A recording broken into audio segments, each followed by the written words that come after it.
안녕하십니까, 웃자입니다. 2015년 12월 18일 아침까지 확인한 세상 돌아가는 얘기입니다.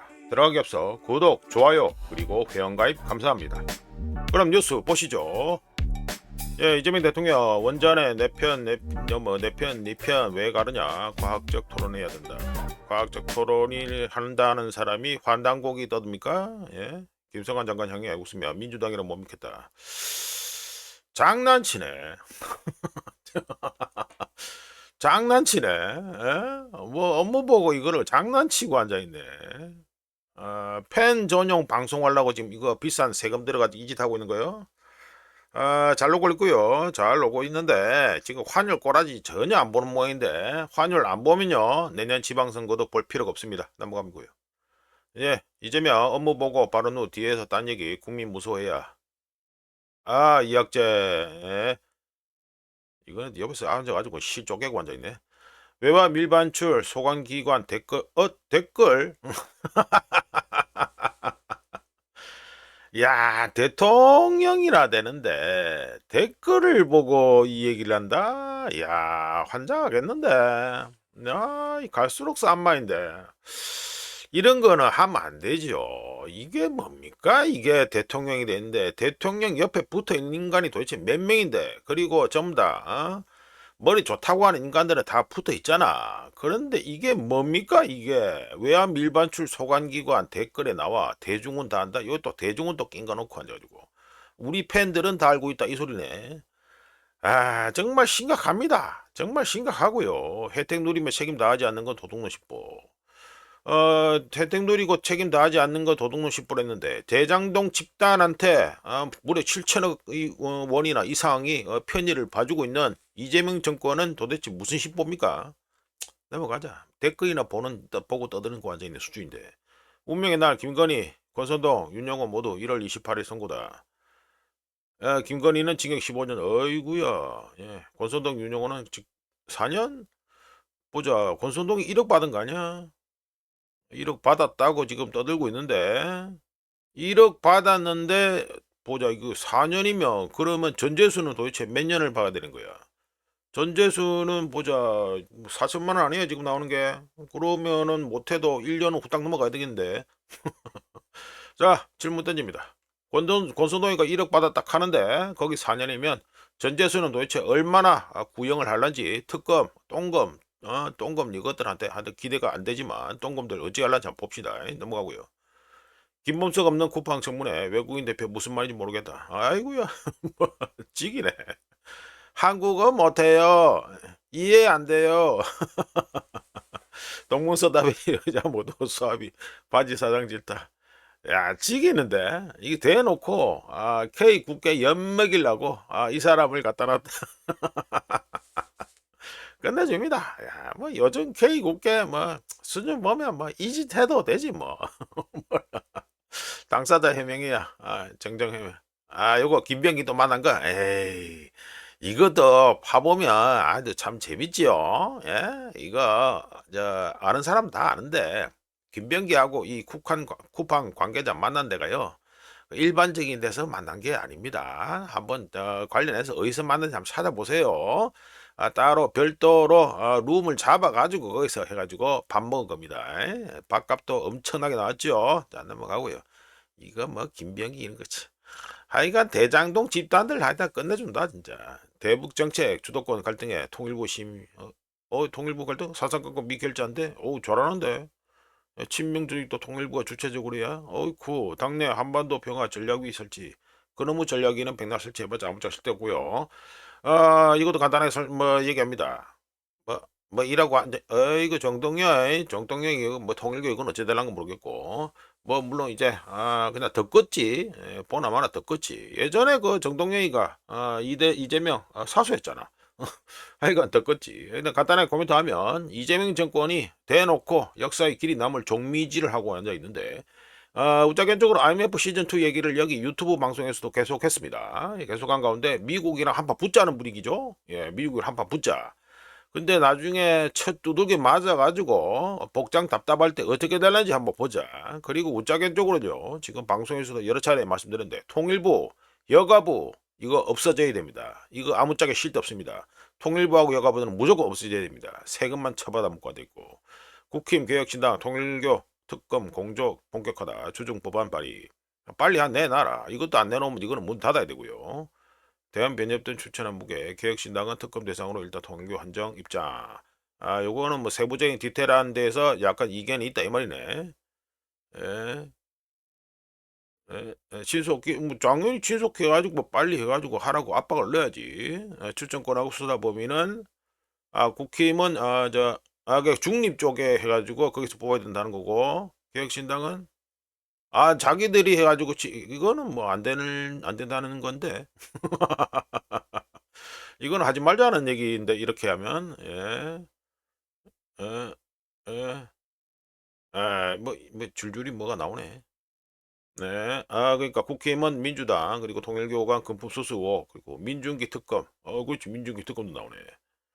개혁신당은 민중기 특검은 인정하는데, 특검은 이용하는데 그 두 의혹을 분리해서 통일교 관련 의혹으로 수사 범위를 한정해야 민주당이 특검 도입에 반대할 명분을 최소화할 수 있다. 이거는 뭐 개혁신당 쪽 말이 우짜 보기에는 뭐 맞다 보고요. 어차피 뭐 민중기는 이러든 저러든 조사받아서 깜빵 갈 가능성이 있으니까 이거는 또 개혁신당 쪽 말이 맞다 보고요. 그 저 특검 해가지고 뽑는 거는 국힘 쪽이 아무래도 좀 타당하다 보고 그래야 됩니다. 자 넘어가고 하여튼간에 이거 둘이 해가지고 이것도 안 내놓는다. 통교 관련해가지고 뭐 특검 발의하고 이런 것도 제대로 안 한다. 문 닫아야 됩니다. 넘어가고요. 서울대생 집단 지성도 빗나간 환율 예측 석 달 전에 1402원 전망. 경제학부 전공수업서 전망치 취하 근사치 마친 학생 극소수. 한지우이 이거 지금 환율 엉망똥됐다고 해가지고 뭐 서울대생도 이래가지고 집단지성 이것도 탄핵을 하고 처자빠졌네. 한지우이 이거 보면은 이재명 정권한테 억수로 호의적인데 한지우이 이거 이름 계속 밟히는데 우짜가 이미 올해 9월 달에요. 추석 전입니다. 9월 달에 우리 그때 해가지고 뭔 쇼가 났느냐 하면 준비했나? 이거네 이거. 세계에서 IQ가 제일 높다 해가지고 떠들었던 사람이 있습니다. 누구? 우리나라 사람이에요. 우짜가 이름은 얘기 안 합니다. 이름이 나와있죠. 나와있죠. 이 사람이 그때 뭐라 했냐? 비트코인 자기는 몰빵한다 했습니다. 자기 들고 있는 재산을 비트코인에 몰빵한다고 했는데 지금 비트코인 꼬라지가 어떻게 된지 아시죠? 예, 아십니다. 관련해서 우리가 그때 이거 방송에서도 이거 한번 언급한 것 같은데, 이거 머리 좋은 거 하고요. 투자하고 투자 성공하고는요, 그냥 상관없습니다. 아무 상관없어요. 그리고 이거 연합지라시에서 서울대생 뭐 집단지성 이 타령하면서 카바링치를 하는데 예전에 또 좋은 사례가 있잖아요. 뭐 있습니까? 아이작 뉴턴이 그 주식시장 가서 크게 한번 대인 적이 있죠. 똑같습니다. 서울대생 집단지성 그거하고 투자 성공하고 무슨 상관입니까? 투자 성공은요 일단 규율이 제대로 잡히고 이래야 됩니다. 그리고 진짜 돌아가는 이제 트렌드라든가 앞으로 어떻게 될는지 이런 것도 좀 해가지고 관련 정보도 계속해서 많이 좀 취합을 해야 되고 그리고 우짜 쪽으로는 이미 그 추석 전부터 해가지고 환율 조심해야 된다라고 친절하게 이재명 얘기를 해줬어요. 이게 이 꼬라지가 되는 거예요. 지금 미국에 3,500억 갖다 준다고 떠들었던 게 언제지 기억을 한번 해보세요. 9월 전입니다. 이재명이가 그때부터 본격적으로 환율을 튀었어요. 자 넘어가고요. 뭐 이재명 같은 거 카바링 치는 기사는 뭐 여기까지 하고 자 금덩이 보시죠. 금덩이 해가지고 0.99% 해가지고 상승했습니다. 1온스에 4,346.08달러가 됐네요. 아이고 다행히 요 캡처 시간은 6시 한 40분입니다. 그래야 되는데 다행히도 우짜가 어제 계속해서 그 좀 질질질 끌다가 어제 뒤늦게 뭐 금덩이하고 원덩이 예상을 했는데 다행히도 예상한 후에 올랐습니다. 아이 다행이네. 넘어가고요. 원덩이는 아이고 많이 올랐네. 4.27% 많이 올랐습니다. 그래서 1온수에 66.46달러가 됩니다. 물론 캡처 시간은 6시 한 40분쯤이라는 거 알고 계셔야 되고요. 은덩이가 무려 4.27%나 상승했다. 역시 어제 우짜가 은덩이 얘기를 하기를 잘했다. 예상을 하길 잘했다. 관련해서 우짜가 말씀드렸죠. 은덩이의 경우는 해피한 시나리오 상에서는 한 80달러까지 1온스에 80달러까지 본다. 그리고 안전빵으로 오면 71달러까지 본다. 그리고 거기 한번 고점 찍고 그다음에 내려갈 거라고도 또 말씀드렸고요. 하여간에 어제 아이고 예상하길 잘했네요.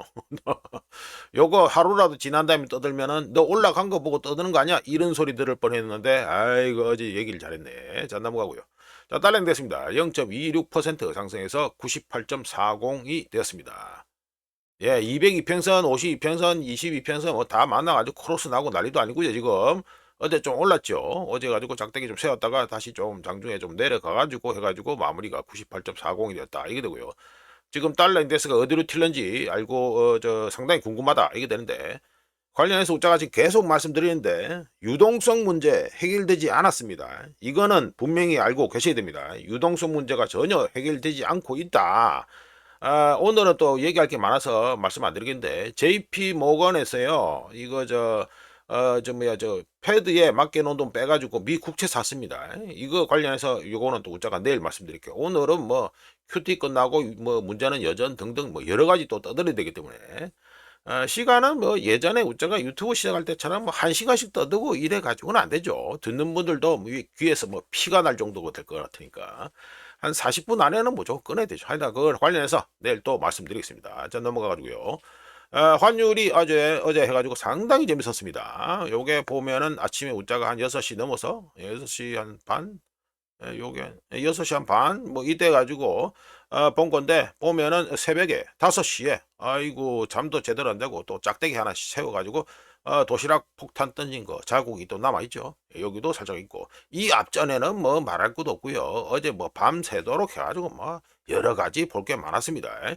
근데 짝대기 한번 씌웠는데 쭉 바로 해가지고 다 받아 먹어가지고 이래 됐다. 그래서 아침에 개장 앞두고 해가지고 또 해가지고 떨구고 앉아있죠. 예, 요래 됩니다.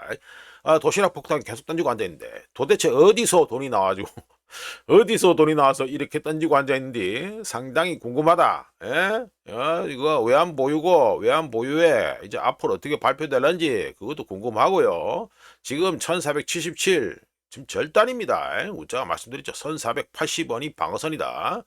내는 가운데 주간 이번 주 주간을 갖다가 어제도 말씀드렸다시피 이거 많이 떨군 채로 끝내야 됩니다. 이번 주에 많이 떨군 채로 떨고야 되는데 끝내야 되는데 이게 꼬라지가 이게 뭡니까 이게 어제 장중에 아주 1480원 넘어가 버리고 절단이다 진짜. 이거 1480원 넘어가죠. 그때 못하는 통제 불능이라 보면 됩니다. 이재명 정권 지금 이재명 나와서 무슨 뭐 업무 보고 타령하면서 해가지고 말장난이나 하고 앉아있는데 그럴 때가 아니라니까. 친절하게 우짜가 얘기해 주잖아요. 그럴 때가 아니라니까 지금 그러네. 자 넘어가가지고요. 그래서 종합적으로 봤을 때 어제 지난 24시간 돼가지고 달러 인덱스가 올랐는데 달러 인덱스가 0.26% 올랐는데 우리나라 원화는 DB 쪼아가지고 왜 DB 쪼합니까? K 외환 당국에서 개입을 한 것으로 충분히 추정되죠. 그래서 이렇게 해가지고 0.08% 오히려 좋아진 겁니다. 달러 인덱스는 해가지고 비싸졌는데 1달러에 1475.84원이다. 예, 어제 해가지고 우리 주식장 벌어질 때 아침인가 정심인가 그때 해가지고 제대로 짝대기 하나 세웠죠. 예, 상승 짝대기 하나 세워가지고 1482.32원까지 시기준다 진짜. 1480원 이거 우짜가 계속 말씀드리는데 우짜 기준에서는 상당히 중요한 진짜 거의 마지노선 마지막 방어선 같은 겁니다. 이거 뚫리면요 이 다음부터는 막 환해치 다 어그러지고 뭐 엉망진창됩니다. 하여간 이거는 분명히 알고 계셔야 된다는 거. 자 넘어가고요. 네, 이거는 에나입니다. 에나는 오늘 해가지고 일본 중앙은행 해가지고 정책 금리 결정 미팅 있죠. 해가지고 요 앞두고 있는 상태에서 1달러에 해가지고 155.687엔이 되었다 이게 됩니다. 자 이거 엔화도 잘 보셔야 됩니다. 우리나라 이거 대단한 전문가께서 나오셔가지고 일본 중앙은행이 금리 인상을 하면 우리나라 원화가 떨어질 수 있다고 떠드는 모양인데 진짜로 그래 되는지 한번 봅니다. 뭘 이거는 도대체 엔캐리 트레이드에 대한 그런 거 기본적인 아주 기본적인 엔캐리 트레이드에 대한 이해가 있는 건지 없는 건지 참 모르겠는데 일본 중앙은행이 금리를 인상하면 우리나라 원화값이 좋아진다. 예, 한번 봅니다. 우짜도 몰랐는데 댓글로 알려주셔가지고 그래도 우짜도 이재명이 카페 가지고 댓글에 나와있던 거 소개를 해드린 겁니다. 네, 넘어가고요. 요거는 금리 결정 앞두고 해가지고 일본 해가지고 국채 3개월물 해가지고 국채 수익률 보시면 예 해가지고 우자가 일부러 요 포인트를 찍은 거는 11월 30일 그러니까 12월 달 들어가면서부터 이미 0.648 어떻게 됩니까? 지금 25bp 올리면 일본 그 금리가 0.75%가 되죠. 얼추 이미 다 12월 달 들어가면서부터 반영을 다 했다. 즉 일본 채권 시장에서는 금리 인상을 12월 달 들어가면서부터 기정사실로 이미 보고 있었다. 이 소리가 됩니다. 상당히 재밌죠? 예, 채권 시장이 알고 보면 진짜 큰 돈들이 움직이고 크게 뭐 앞으로 크게 어떤 방향이라든가 이런 걸 볼 수 있는 게 이 채권 쪽입니다. 주식판은 뭐 매일마다 보면 재미는 있잖아요. 근데 큰 그림에서 돈을 좀 많이 좀 들고 있다든가 그리고 내가 돈을 투자하는데 나는 뭐 매일마다 보는 건 고사하고 3개월 뭐 6개월마다 뭐 돈을 갖다가 여기 옮기고 저기 옮기고 그런 거 하는 거는 나는 내 취향이 안 맞다 이런 분들한테는요 이런 국채 쪽 이런 걸 갖다가 보시는 게 좋지요. 예, 요래 됩니다. 물론 국채 투자는 조심히 하셔야 되고요. 약간 앞으로 어떻게 돌아갈지를 예상하셔야 된다는 거. 예, 그거에 좀 문제가 있습니다. 자, 넘어가고요. 자, 이거 해가지고 일본 수출도 발표됐으니까 말씀드립니다. 일본의 무역 수지 발표됐으니까 일본 수출은 YOY 기조 10월에 3.6%에서 11월에 6.1%로 6.1%죠. 많이 증가했습니다. 일본 수지. 그리고 수입 임포트는 YOY 작년 동월 대비해서 10월에 0.7%에서 11월에 1.3%로 요거는 살짝 증가했습니다. 덕분에 빼면 되죠. 일본의 무역 수지는 10월에 마이너스 2261억 엔 적자에서 11월에 3222억 엔 흑자로 전환되었습니다. 전환, 반전, 뭐 전환, 뭐 이렇게 되었습니다. 자, 넘어가고요. 이거는 트럼프 경제 지지도 36% 집권 1기 2기 통틀어 최저치다. 이거는 어쩔 수 없는 거고요. 다 업보가 뭡니까? 관세 전쟁 시작하고 이렇기 때문이죠. 응답자 70% 생활비 감당 어렵다. 뻔한 소리고요. 고물가 부담에 민심 악화. 트럼프 대국민 연설을 통해 여론 반전 시도할까 힘들고요. 힘들고요. 그런데 지금 유가 떨어지고 있죠? 예, 유가 떨어지고 있고 유가의 경우 제가 말씀드렸다시피 디플레이션 영역으로 지금 들어가고 있는 중입니다. 그리고 지금 고용 데이터 뭐 오늘 말씀드리겠지만 고용률 뭐 등등 여러 가지 실물 경제 쪽은요. 지금 뭐 까놓고 얘기해서 리세션 우짜게 줘서는 이미 미국도 리세션에 들어가 있었습니다만 리세션 공식적으로 리세션 선언해도 될 정도로 데이터들이 나오는 게 전부 다 안 좋습니다.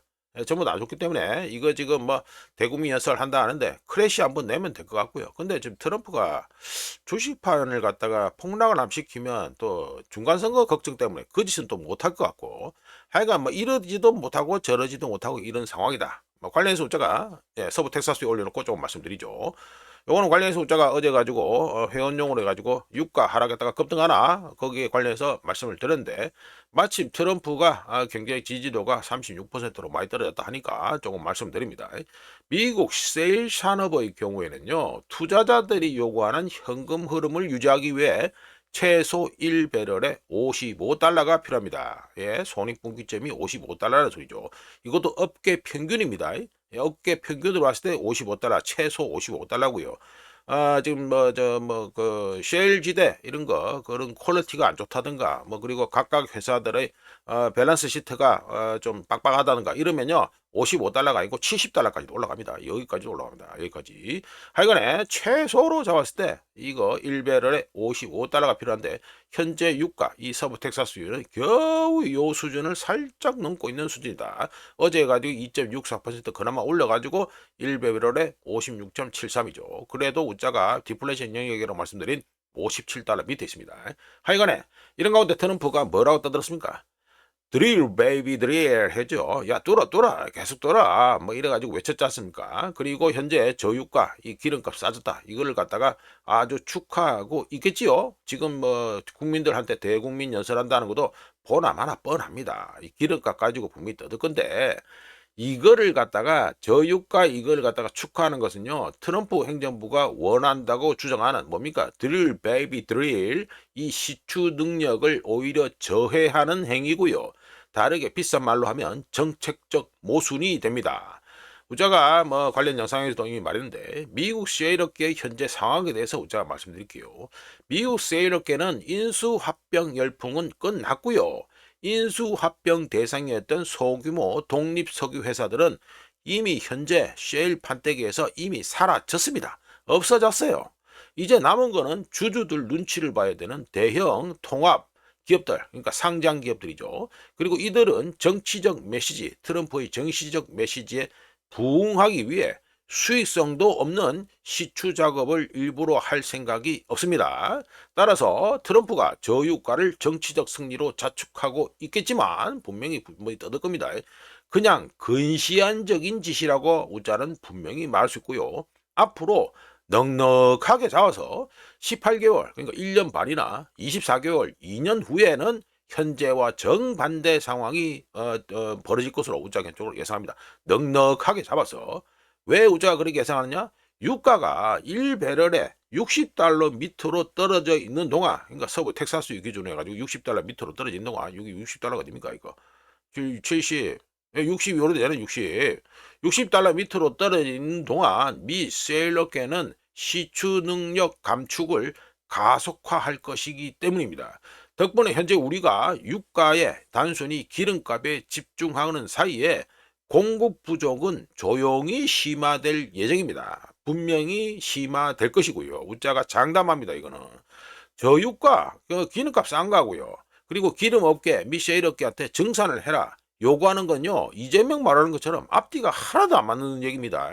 뭐 수익이 나와야지 증산을 할 거 아니에요. 수익이 안 나오는데 누가 어느 미친 인간이 가지고 기름을 증산합니까? 펌프질을 계속합니까? 이거는 앞뒤가 하나도 안 맞는 소리고요. 트럼프의 이른바 정책이라는 거, 드릴 베이비 드릴, 이거는요 자멸 중이다 라고 우자가 분명히 얘기를 말씀드립니다. 자, 넘어가고요. 자, 이거는 러시아 또 데이터, 경제 데이터 발표됐으니까 보시죠. 왜 러시아 경제 데이터가 중요하냐? 러시아가 현재 전쟁을 치르고 있으니까, 예? 전쟁을 치르고 있으니까 이 경제 데이터도 잘 봐야 됩니다.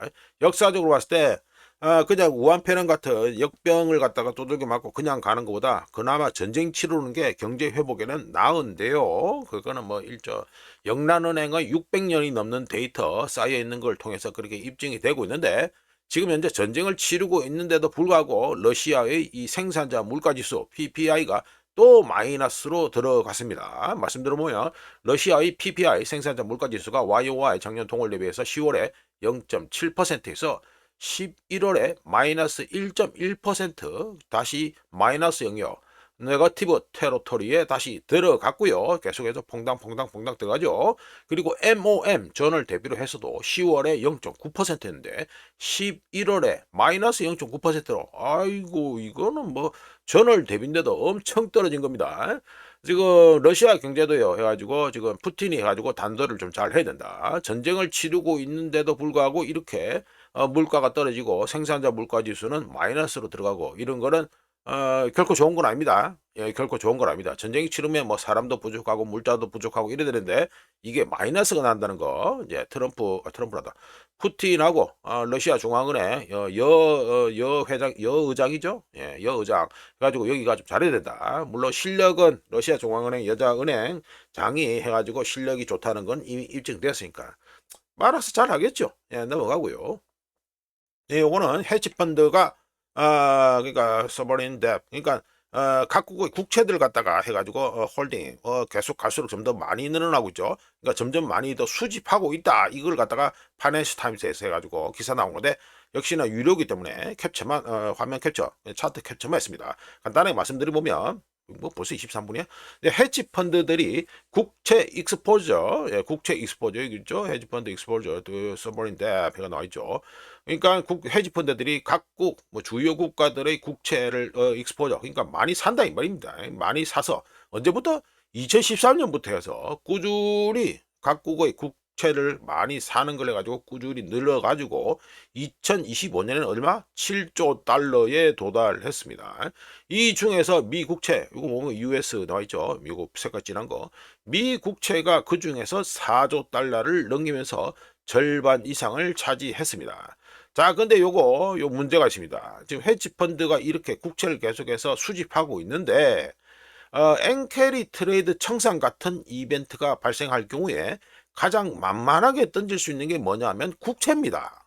예, 국채이기 때문에 이거 혹시라도 엔캐리 트레이드 청산 터지고 헤지 펀드들이 당장 현금 조달하기 위해서 국채를 갖다 던지다. 예, 그러면은 이제 상당히 또 재밌는 일이 벌어질 수 있겠죠. 이거 여러 가지로 영향이 뭐라 해야 되나, 뭐 연쇄 작용으로 막 이거 터지고 저거 터지고 다 터지는 게 바로 엔캐리 트레이드라는 거, 이 청산 이 문제라는 거는 분명히 알고 계셔야 됩니다. 관련해서 오자가 엔캐리 트레이드 청산 관련해서 일부러 요거를 갖다가 또 소개를 시켜드려 봤습니다. 자, 넘어가고요. 자, 이거는 미국의 고용률 급락 얘기가 되겠습니다. 소제목으로. 자, 말씀드리면 빨리 가죠. 25분이니까. 2025년 10월 난팜, 그러니까 비농업 부분 고용률이 3.2%로 떨어지면서, 여기 있죠, 3.2%. 3.2%로 떨어지면서 2020년 우한폐렴 최저점, 요거 있죠, 우한폐렴 최저점. 요거 이후 요게 3.1%였습니다. 예, 최저점이 3.1%였습니다. 바로 턱걸이하고 있다. 이게 되죠. 3.2%니까. 이후에 우한폐렴 최저점 이후 가장 낮은 수준을 기록했고요. 상당히 우려되는 부분은 지난 4년간 고용률이 1.4%쭉 내려가죠. 예, 쭉 내려갑니다. 지난 4년 동안 고용률이 1.4% 하락해서 2008 금융위기가 한창이던 이거죠. 예, 2008 금융위기가 한창이던 중간, 요 중간입니다. 쭉 올라가면은 요 딱 중간에 걸리죠. 우자가 이 최저점 찍은 거고, 중간에 여기 중간쯤에 딱 적힌다, 걸린다. 언제입니까? 그러니까 2008년 12월 수준입니다. 이게 12월 수준으로 떨어졌다는 것입니다. 민간 부분 상황은 더 암울해서 2025년 10월 고용률은 3.5%로 2011년 1월 이후 최저를 기록했고요. 현재 상황이 얼마나 심각하냐면 2001년 리세션, 뭐 닷컴 버블 이런 거죠. 네, 이런 거. 2001 리세션 닷컴 버블 당시에도 고용률이 3.7%에서 4.0%로 더 높았다는 것인데, 2025년 현재 공식적으로 리세션 선언이 안 됐는데, 요 회색 바 부분 이게 지금 선언이 안 되니까 없잖아요. 2025년 현재 공식적으로 리세션이 선언되지도 않았는데 이미 위기 수준의 최저치에 도달했다는 것입니다. 그리고 또 그거보다 더 밑에 있다는 거고요. 고용률이 저렇게 급락하는 것은 기업들이 단기적인 성장에 대한 확신을 잃고 확장 모드에서 유지 및 보전 모드로 전환하고 있다는 거죠. 그냥 방어적인 모드로 전환하고 있다 이 소리죠. 이는 고용시장의 변화가 경제 전반에 연쇄적인 영향을 미치기 때문에 중요합니다. 왜냐? 고용 증가세 둔화는 노동시장 진입 인구를 감소로 이어져서 임금 상승 압력이 줄어들고 소비자 구매력 감소를 초래하고요.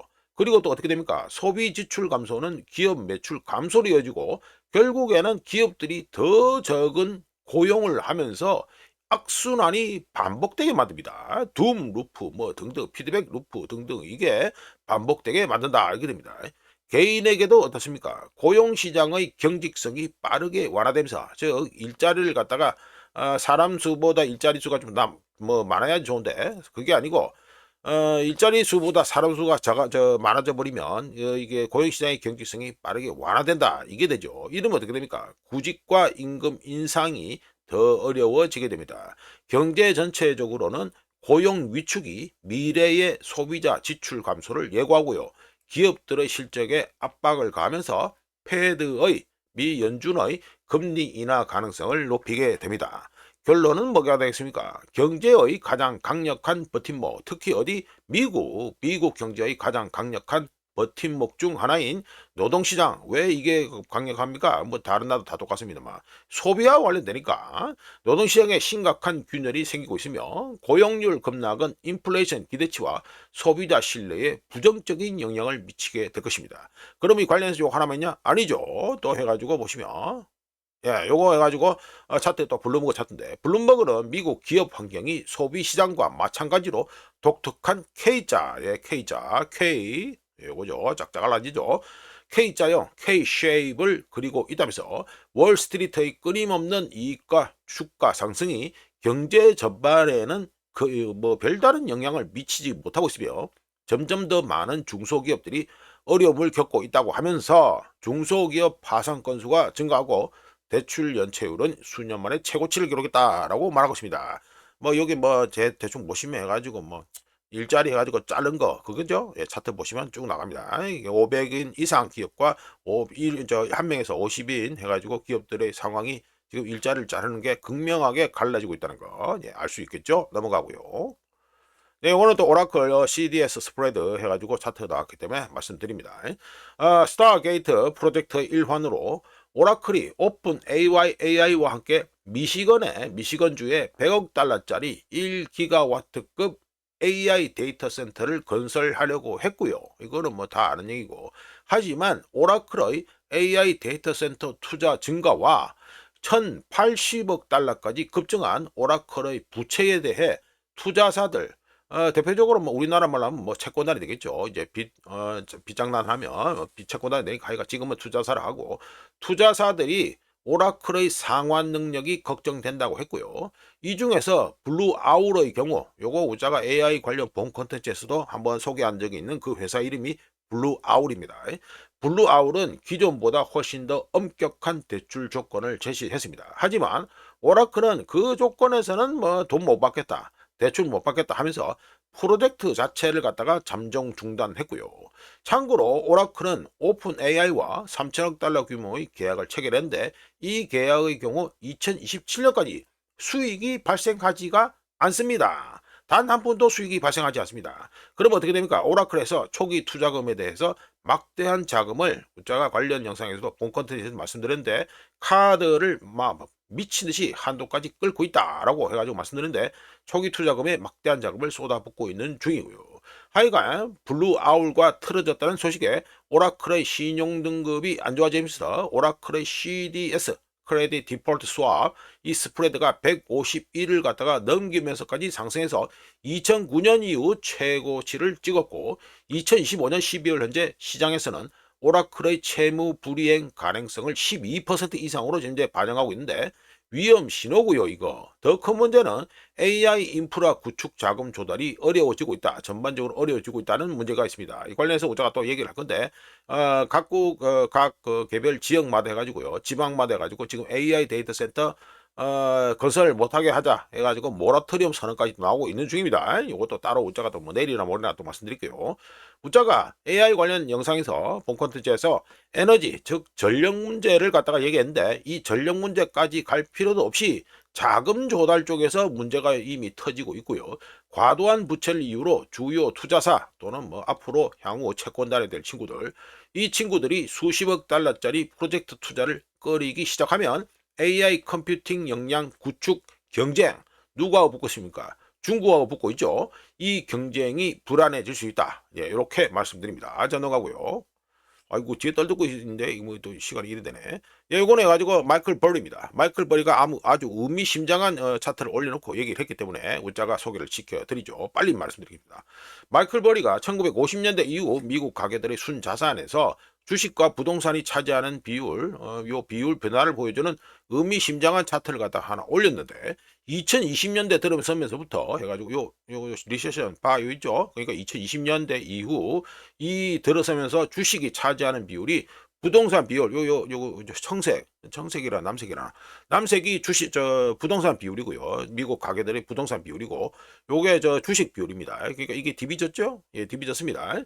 2020년대 들어서면서 주식이 차지하는 비율이 부동산 비율을 넘었었고, 주식 비율이 부동산 비율보다 높은, 적어도 1960년대 요 차트에 보시면 1960년대 후반 요 잠깐 요거 T죠? 예, 잠깐 요 T입니다.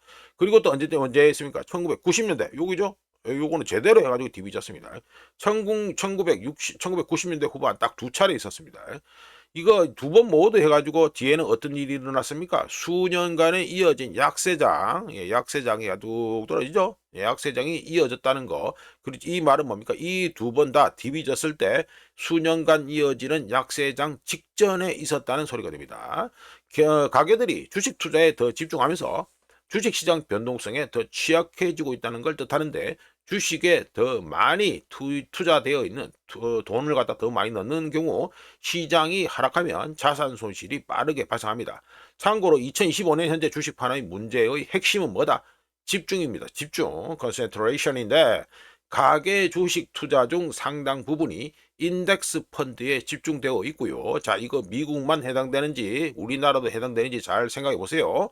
그런 인덱스들은 점점 더 소수 몇몇 종목에 의해 좌우되고 있기 때문에 고통이 닥치면 억수로 민감해질 수밖에 없다. 이게 됩니다. 부동산도 물론 값이 하락하는 게 일이 발생하죠. 하지만 부동산의 경우 주식에 비해서 일반적으로 더 안정적이며 갑작스러운 폭락에 덜 취약하다는 장점이 있습니다. 왜 그렇습니까? 집은 가격이 떨어진다 하더라도 곧장 팔고 어디로 갈 수 있는 것도 아니고요. 그리고 주식하고 완전히 다른 집 하나죠. 등부치고 잘 곳이 된다는 문제가 있죠. 문제가 아니고 장점이네. 장점이죠. 그렇기 때문에 이걸 갖다가 빠르게 또 팔아치워야 될 또 이유도 없기도 없습니다. 뭐 집하고 나면 어디서 살 거예요? 예? 밑에 가지고 골판지 깔고 살 거예요? 노숙자 할 거냐? 그러니까 안 되잖아요. 그러니까. 하여간에 역사적 패턴을 보면 가계 자산 배분이 주식 쪽에 쏠릴 때 여기 쏠리고 여기도 쏠릴 때 시장이 과대평가되어 조정이 임박했다는 것을 시사하고요. 1960년대 후반에는 무자비한 약세장이 오랫동안 이어졌고 1990년대에는 후반에 이때 어땠습니까? 닷컴 버블 붕괴 그리고 2000년대 경기 침체가 계속해서 연타로 이어졌다는 거 이거는 알고 계셔야 되겠습니다. 자 넘어가고요. 어이구 35분이네. 자 요거는 큐티 끝 문제는 여전히란 소제목으로 말씀드리겠습니다. 패드가 2025년 12월 15일에 우자가 포인트를 찍었는데 52억 100만 달러를 갖다가 뱅킹 시스템, 은행 시스템에 투입했다. 요 차트로 나와있죠. 이런 소식을 들은 사람들은 뭔가 문제가 생겼다라고 생각할 것입니다. 하지만 레포 또는 환매 조건부 채권 거래는 엄밀히 말해서 양적 완화도 아니고요. 구제 금융도 아닌 어느덧 이제는 기본적으로 쓰는 금융 시스템의 하나의 도구가 됐습니다. 국채를 담보로 현금을 빌려줬다가 다음날 현금을 받고 국채를 주는 것이기 때문에 이 자체만으로는 경제를 활성화하거나 또는 자산 가격을 부양할 수 없고요. 일단 시간을 잠깐 과거를 돌려서 말씀드려보면 2025년 12월 1일에 QT 양적 긴축은 공식적으로 종료되었죠. 하지만 QT가 끝났다고 해서 유동성이 갑자기 풍부해지거나 단기 금융시장이 경색되지 않는다는 의미는 아닙니다. 그저 패드가 자신의 밸런스 시트 대차대조표를 더 이상 적극적으로 축소하지 않는다는 뜻일 뿐이지요. 이런 가운데 레포를 통해서 52억 달러의 돈이 융통된 이 이벤트에서 중요한 거는 금액 자체가 아니고요. 금액 52억 달러 이게 중요한 게 아니고 이보다 더 중요한 거는 패드의 개입이 필요했다는 점입니다. 정상적인 상황에서 은행과 딜러들은 사모시장, 그러니까 프라이빗 마켓에서 단기 자금 조달을 조용히 처리합니다. 그런데 만약 그렇지 않다. 이거는 뭐가 되죠? 은행들의 밸런스 시트 대차대조표가 겉으로 보이는 것보다 더 타이트하다, 아주 빡빡하다라는 걸 뜻하고 금융 배관을 통해 지원이 필요하게 된다는 소리가 됩니다. 비슷한 사례로 뭐가 있습니까? 우자가 지겹도록 얘기하는 2019년 리포 크라이시스의 경우 기술적인 문제로 대수롭지 않게 여겨졌고요. 하지만 우자가 계속 언급하듯이 당시의 시스템이 사람들이 생각했던 것보다 훨씬 더 여유가 없었다는 것이 분명해지면서 뒤에 그나마 우짜 같은 인간이나 떠들고 앉아있지 대부분의 사람들은 아직도 이 2019년 레포 크라이시스가 얼마나 심각한 건지 모릅니다. 그런데 2020년에도 똑같이 극심한 압박 속에서 동일한 문제가 다시 발생했었는데 예, 요거는 이제 우짜가 1년짜리로 찍었네. 1년짜리 했는데 2020년에도 문제가 발생했었는데요. 규모는 달라졌지만 그러니까 2019년하고 규모는 달랐지만 우한 폐렴 때 터진 겁니다. 근본적인 원인은 같았습니다. 그러면 왜 레포를 계속 쓰고 있을까? 타이밍상으로는 이상할 거 없는데요. 이상할 것이 없는데 QT 양적 긴축이 종료되었다고 하더라도 지급 준비금은 무한하지가 않아서 게다가 또 국채 발행도 많았고 미국 은행들의 결제일도 중요하고요. 특히 연말이 되면 은행들의 경우 다 방어적이게 됩니다. 밸런스 시트를 보호해야 되고 규제 당국의 감시도 고려해야 되고 연말인 12월에는 유동성 공급의 부담을 떠안고 싶어하는 은행들이 하나도 없지요. 왜냐하면 연말에 올해 1년치 장사를 갖다가 다 보고를 하고 이래 되는데 거기 밸런스 시트 해가지고 안 좋게 나오면 좋다 하겠어요? 당연히 안 좋다죠. 따라서 패드 미 연준이 경기 부양책이 아니라 자금 조달 시장이 질서 있게 유지되도록 개입하고 개입한 게 바로 52억 달러입니다. 레포 같은 정책 도구들이 설계된 목적은 바로 그걸 위해서입니다. 자금 조달 시장이 질서 있게 유지되기 위함이죠. 하지만 아무 일도 아닌 건가에 대한 질문에 대해서는 무턱대고 그렇다고 말하기도 그래서 일반적으로 시장의 스트레스 또는 불안이 처음에는 크게 드러나지 않으며 대부분의 사람들이 주목하지 않는 곳에서 조용히 나타납니다. 국지적으로 이런 이벤트가 발생하면 그냥 뭐 그저 사라지고 이러면 괜찮은데, 국지적인 이벤트처럼 보였던 것이 계속 이어진다 이러면 양적 긴축이 없다 하더라도 시스템은 보여지는 것보다 훨씬 더 경직되어 있다는 신호라고 보시면 되겠다, 이렇게 말씀드립니다. 자, 이렇게 해서 2025년 12월 18일 아직까지 확인한 세상 돌아가겠습니다. 구독, 좋아요, 그리고 회원가입 감사합니다. 내일 또 찾아뵙겠습니다.